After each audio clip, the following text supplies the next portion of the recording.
सवाल हमारा इस तरह से है, टाइम पर फिर भारतीय जारहियत, पाक फौज का मुंह तोड़ जवाब। कांग्रेस के रहनुमा कहते हैं कि मोदी हुकूमत हर बड़े इलेक्शन से पहले सरहदों पर तनाव पैदा करती है, फौज और जंग को सियासी मकासद के लिए इस्तेमाल करती है। आपसे हम ये जानना चाहेंगे कि क्या भारतीय सियासी जमातें बीजेपी के इस हिकमत अमली के खिलाफ खड़ी होंगी अब जब ये बयानात सामने आ रहे हैं, तो हाँ या नहीं। सबसे पहले हम इरशाद भट्टी साहब की तरफ जाएंगे। भट्टी साहब, इस बात का इजहार वजीर आजम भी करते आए हैं, पाकिस्तान की जानिब से अब इंटरनेशनल फोरम्स पे भी ये बात की जाती है। आपके ख्याल में खुद भारत के अंदर से इस लेवल पे आवाजें उठना कितना मानी खेज है? देखिए, पहली बात, पाक फौज को सलाम, हमारे शहीदों को सलाम, हमारे गाजियों को सलाम, हमारे शहीदों के लवाहिकीन को सलाम, उनके सब्र को सलाम, उनकी हिम्मतों को सलाम। और वो जो अब भी, आज भी, इस वक्त भी जब मैं बोल रहा हूं, जो सरहदों पर खड़े हैं जान हथेली पर रख कर, उनको सलाम। और जिनको हम टके टके की बातें करते हैं मगर वो जो इन सब से बालातर होकर सरहदों की हिफाजत कर रहे हैं, उनको सलाम। अल्लाह ये एक ही इदारा रह गया है, अल्लाह इसको नजर बद से बचाए और महफूज रखे। ये हमारे मुल्क की सलामती की एक रीढ़ की हड्डी है। दूसरी बात, पुलवामा ले लें, बालाकोट ले लें, इससे पहले भारत के सर्जिकल स्ट्राइक्स की बात ले लें, और ये 3 सेक्टर्स में एक दहशतगर्द कैंप सो कॉल्ड किस्म का बनाकर जो फायरिंग हर चौथे दिन करना, ये ले लें। ये जो गौ मूत्र प्रधानमंत्री मोदी जी हैं, इनसे पूछना है कि कितने झूठ आप और बोलेंगे, अपनी आवाम को कितना बेवकूफ और बनाएंगे।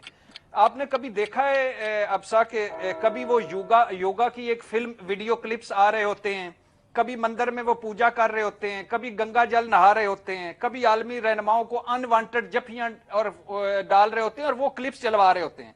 अभी कल मैं देख रहा था, एक साहिल समंदर पे बीच साफ कर रहे थे, और अपना मन साफ कर, अपना दिल साफ कर, बीच साफ करना और ये सारे, और कपड़े पहन के कभी रियाजी के कुलिये समझा रहे होते हैं बच्चों को, कभी अजीबोगरीब फोटो सेशन करवा रहे होते हैं। यानी ये गौ मूत्र प्रधानमंत्री यानी ड्रामे में एक्सपर्ट है, शेक्सपियर का किरदार है कोई।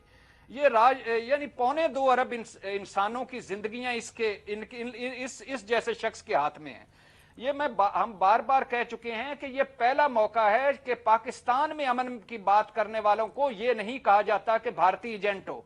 ये पहला मौका है कि सिविल मिलिट्री क़यादत एक पेज पर है। ये पहला मौका है कि करतारपुर राहदारी जो 9 नवंबर को खुल रही है, उससे अभिनंदन तक पाकिस्तान अमन चाहता है। और ये पहला मौका है कि इस खित्ते में अमन हो सकता है, क्योंकि सिविल मिलिट्री क़यादत दोनों चाहती हैं। दूसरी तरफ वो फिल्मी वो साइड हीरो, डब्बा बंद फिल्म का साइड हीरो जो नरेंद्र मोदी है।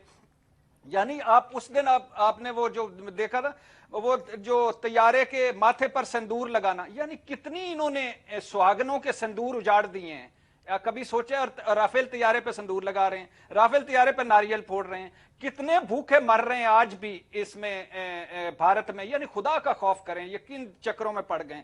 शस्त्र पूजा मतलब असला की पूजा। और कोई भगवान इतना संगदिल नहीं हो सकता कि आपके लोगों को मारकर 65 दिन हो गए मकबूजा वादी में बच्चों, औरतों और बूढ़ों को कर्फ्यू में करके उनको अस्पतालों में दवाइयां नहीं है, उनके लोग मर रहे हैं, और आप वो जो तैयारे पे पूजा कर रहे हैं। खुदा का खौफ करें। यानी ये तो मुझे एक अजीब ज़हनी माजूर किस्म के लोग हैं। अभी भी वक्त है, एक दूसरे से लड़ने की बजाय गुर्बत के खिलाफ लड़ें, जहालत के खिलाफ लड़ें।